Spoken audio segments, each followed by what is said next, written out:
बेटा क्या हुआ, रो क्यों रही है? अरे बोलना, क्या हुआ है? ससुराल में कुछ हुआ है? किसी ने कुछ कहा? भाई मैं वो घर छोड़कर आ गई हूँ। घर छोड़ के आ गई मतलब? पापा मुझे उस घर में नहीं रहना है, मैं अब नहीं जाऊंगी वहाँ। बहन तू पागल हो गई है, ये कैसी बातें कर रही है? कोई अपना घर कैसे छोड़ सकता है? मैंने कहा ना आप लोगों को नहीं जाना मुझे उधर। लेकिन ये तो बहुत गलत बात है। अगर तू हमसे कुछ बताएगी नहीं तो हम तेरे ससुराल वालों से बात कैसे करेंगे? कोई जरूरत नहीं उनसे बात करने की, मैं बात कर चुकी हूँ। दामाजी ने कुछ कहा क्या? पापा किसी ने कुछ कहा हो या ना कहा हो, लेकिन मैं फैसला कर चुकी हूँ, मैं उस घर में बिल्कुल नहीं जाऊंगी, मैं यहाँ रहूंगी। अगर तू वहां नहीं जाएगी तो जाएगी कहाँ? अरे वो तेरा ससुराल है। ससुराल है नहीं भाई, ससुराल था। और कहाँ जाएगी का क्या मतलब होता है? ये घर है मेरा, यहाँ रहूंगी मैं। हाँ बेटा, तेरा घर है, तुझे रहने से मना नहीं कर रहे, पर बेटा शादी के बाद लड़की पर तो ससुराल वालों का हक होता है ना। पापा किसका हक होता है और किसका नहीं ना, मुझे मत बताओ आप लोग। मैं आप लोगों को एक बार बता चुकी हूँ, मैं वहां नहीं जाऊंगी और ना ही अभी के बाद उस घर के बारे में बात करना मुझसे। मैं बिना सच जाने ना तुझे ऐसे तेरा घर बर्बाद नहीं करने दूंगा। कौन सा घर भाई? वो घर नहीं, जेल था मेरे लिए। जे वो कैसे बेटा? लेकिन जीजा जी तो तुझे इतना चाहते हैं और शादी भी तुम दोनों की पसंद से ही हुई थी, फिर अचानक से ये सब क्यों?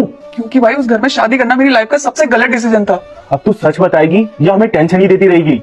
क्या क्या सच बताऊं भाई? आप लोगों को पता है उस घर में मुझसे सिर्फ काम कराते हैं, ऐसा सोचते हैं कि बस सुबह शाम में काम ही करते रह जाऊं। कभी कभी तो लगता है कि मैं उस घर की बहू नहीं नौकरानी बनकर रह गई हूँ और पूरी जिंदगी भर मुझे उस घर में काम ही करते रहना पड़ेगा। अब आप लोगों को पता है, अगर मैं इतना काम किसी रेस्टोरेंट में करती ना तो मैं अभी तक करोड़पति बन गई होती। मुझे अगर पहले पता होता ना कि उस घर में मुझे इतना काम करना पड़ेगा, मैं उस घर में शादी करने के लिए कभी हाँ नहीं बोलती। लेकिन मेरी किस्मत ही फूटी है जो मुझे ऐसा ससुराल मिला। नहीं बेटा, ऐसी तो कोई बात नहीं, समधन ये तो बहुत अच्छे हैं। हाँ पापा, वही लोग अच्छे हैं ना, मैं तो झूठी हूँ। और तू इतनी छोटी सी बात के लिए अपना घर छोड़ के आ गई? छोटी बात भाई? ये आपको छोटी बात लग रही है? हाँ बात तो छोटी। बस करो भाई, मैं आप लोगों को बता चुकी हूँ ना, मैं उस घर में बिल्कुल नहीं जाऊंगी और ना ही आज के बाद आप लोग उस घर के बारे में बात करोगे मुझसे। अब जा रही हूँ अपने रूम में। उठ गई बेटा? जी पापा। बेटा एक काम करियो, है ना, मेरी घुटने में बहुत दर्द है, लाला की दुकान से थोड़ा सामान लेकर आना है, राशन खा वो बेटा ले आएगी। ठीक है पापा। और हाँ बहन, आज ना हमारी खाना बनाने वाली नहीं आई, तो तू हमारे लिए एक काम कर दे, ब्रेकफास्ट बना देगी? हाँ भाई, ये कोई पूछने वाली बात थोड़ी है, मैं बना लूंगी। समझदार हो गई है तू। ले आई बेटा सारा सामान? जी पापा।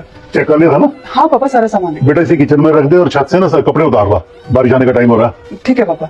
और सुनना बहन, मेरी ना आज एक इम्पोर्टेंट मीटिंग है, तो तू मेरा एक काम कर दे, मेरी कोई अच्छी सी शर्ट प्रेस कर दे और मेरी गाड़ी भी गंदी पड़ी है वो भी साफ कर दे प्लीज। ठीक है भाई।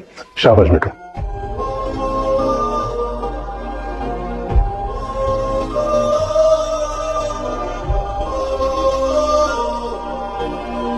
बेटा हो गया सारे काम? हाँ जी पापा। अच्छा बहन,